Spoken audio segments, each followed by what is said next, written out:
Valentine's day কে আমরা সবাই না বলবো তো ইনশাআল্লাহ? কিভাবে না বলবেন? এলাকায় এলাকায় যুবকদের মধ্যে সচেতনতা সৃষ্টি করে লিফলেট বিতরণ করবেন। পারবেন না ইনশাআল্লাহ? যুবক ভাইয়েরা যাদেরকে আল্লাহ তাআলা দ্বীনের বুঝ দিয়েছেন, আমি আপনাদের উদাত্ত আহ্বান করতে চাই, প্রতিটি এলাকায় এলাকায় 14ই ফেব্রুয়ারি উপলক্ষে কোনো প্রকার শয়তানি ক্রিয়াকর্ম করতে দেয়া যাবে না। এলাকায় এলাকায় লিফলেট বিতরণ করবেন। মসজিদ থেকে ইমাম সাহেবদের নেতৃত্বে যুবকদেরকে কাউন্সেলিং করতে বের হবেন। কোন অবস্থাতে আমরা পশ্চিমা ভ্রষ্টামি, পশ্চিমা নষ্টামি, পশ্চিমা নোংরামি, পশ্চিমা অসভ্যতাকে আমাদের দেশে আমদানি করতে দেব না। আমাদের এই দেশের যুবকদেরকে নষ্ট করতে আমরা দেব না। সেজন্য আমরা সবাই চেষ্টা করব তো ইনশাআল্লাহ। এই জন্য আপনার স্কুলে, আপনার কলেজে যারা হালাল সম্পর্কে বিশ্বাসী, যারা মুসলমান, যারা এই দেশীয় সংস্কৃতিতে বিশ্বাসী, ভিনদেশী সংস্কৃতিকে যারা গা মাখাতে চায় না, সেই যুবকদেরকে আমি বলতে চাই, আপনারা আপনাদের শিক্ষা প্রতিষ্ঠানে বিভিন্ন জায়গায় আপনারা লিফলেট বিতরণ করেন, জনসচেতনতা সৃষ্টি করেন, যুবকদের মধ্যে দাওয়াতি অভিযান চালান। আমরা যদি অলিতে গলিতে 13ই ফেব্রুয়ারি 12ই ফেব্রুয়ারি থেকে দাওয়াতি কাজ চালাই, ইনশাআল্লাহ রাস্তাঘাটে অলিতে গলিতে যেখানে সেখানে এইসব নোংরামি, এই সমস্ত অসভ্যতা, এইসব দৃশ্য আমাদের দেখতে হবে না ইনশাআল্লাহ।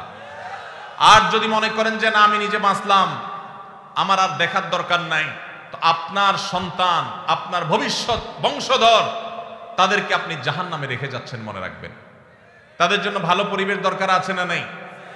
যদি ভালোবেসে পরিবেশের দরকার হয়, তাহলে সেক্ষেত্রে আমাদের নড়ে চড়ে বসতে হবে, দায়িত্বশীল ভূমিকা পালন করতে হবে। শুধু ওয়াজ শুনে গেলে হবে না।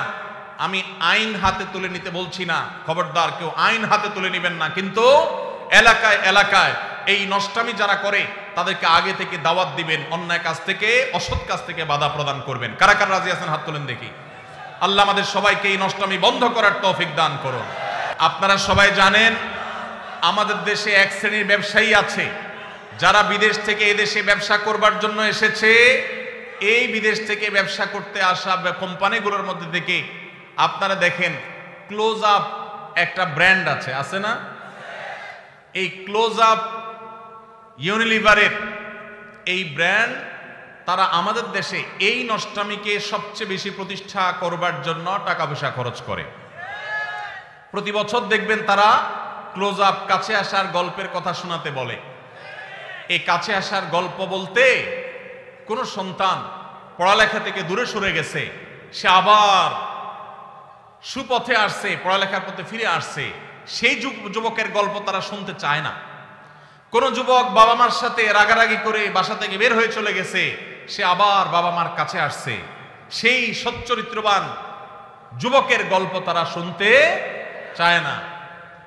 কোন স্বামী তার স্ত্রীর সাথে অভিমান করে সরে গেছে, দূরে চলে গেছে, আবার তারা স্বামী স্ত্রী মিলেমিশে গেছে, ভুল সবাই একে অন্যটাকে স্বীকার করে নিয়ে তারা আবার থাকা শুরু করেছে।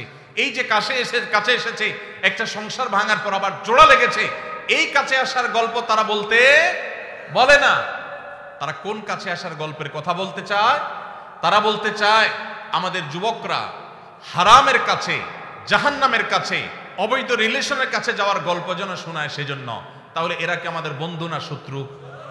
এরা কি আমাদের বন্ধু না শত্রু? যেই যুবক বাপমা থেকে দূরে সরে গেছে, সেই যুবক বাপমার কাছে ফিরে আসলে এই কাছে আসার গল্প আমাদের জন্য সুখকর।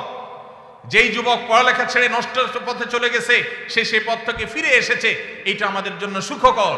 যেই যুবক মাদকের দিকে চলে গেছে, সে মাদক ছেড়ে আবার সুস্থ জীবনে ফিরে এসেছে, এটা আমাদের জন্য আনন্দের।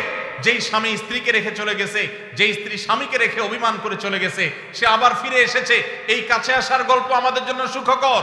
কিন্তু ক্লোজ আপ এবং এই জাতীয় যে সমস্ত কোম্পানিগুলো আমাদের যুবকদের ইমানের চেতনাকে ধ্বংস করবার নীল নকশাকে তারা বাস্তবায়ন করতে চায়, তারা এই সমস্ত কাছে আসার গল্প শুনতে বা শোনাতে চায় না। তারা চায় আমাদের যুবকদের হারামের কাছে যাওয়ার গল্প শোনাতে। হারামের কাছে যাওয়ার গল্প শোনাতে যারা আমাদের যুবকদেরকে উদ্বুদ্ধ করে, যারা যুবকদেরকে উস্কানি দেয়, এই তথাকথিত কাছে যাওয়ার পরের যে গল্প, কোন যুবক হারাম সম্পর্ক করতে গিয়ে, তথাকথিত কাছে আসার গল্প রচনা করতে গিয়ে তার পড়ালেখার জীবন শেষ হয়ে গেছে। কোন যুবক হারাম পথে আসতে গিয়ে, হারামের কাছে আসতে গিয়ে বাবা মার সাথে সম্পর্ক শেষ হয়ে গেছে।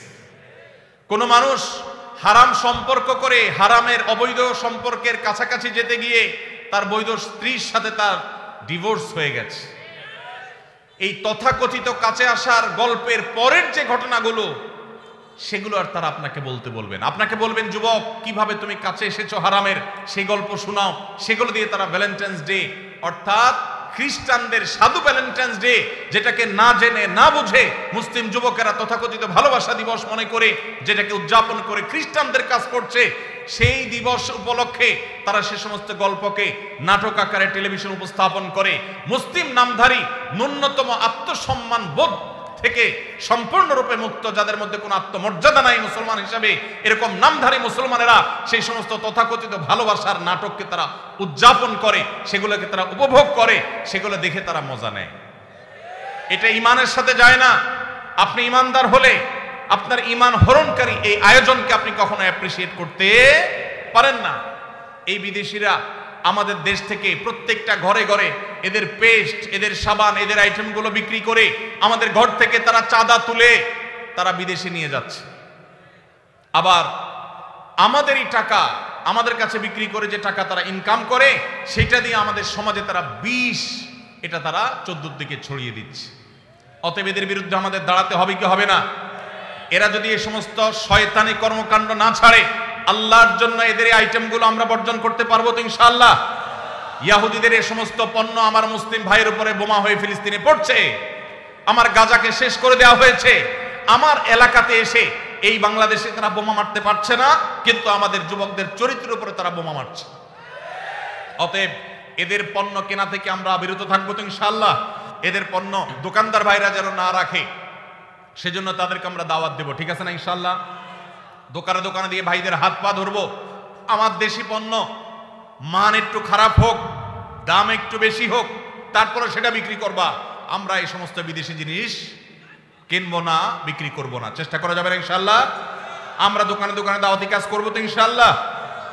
আল্লাহ তাআলা আমাদের যুবক ভাইদের চরিত্রকে হেফাজত করবার তৌফিক দান করুন। ভাইরা আমার, চরিত্র এমন এক জিনিস, একবার যদি আপনি নষ্ট করে ফেলান, তওবা করে ফিরে আসলে আল্লাহ তাআলা মাফ করবেন ঠিকই, কিন্তু আপনার সচ্চরিত্র রাখার যে একটা তৃপ্তি, ওই তৃপ্তি আর কখনো ফিরে আসে না।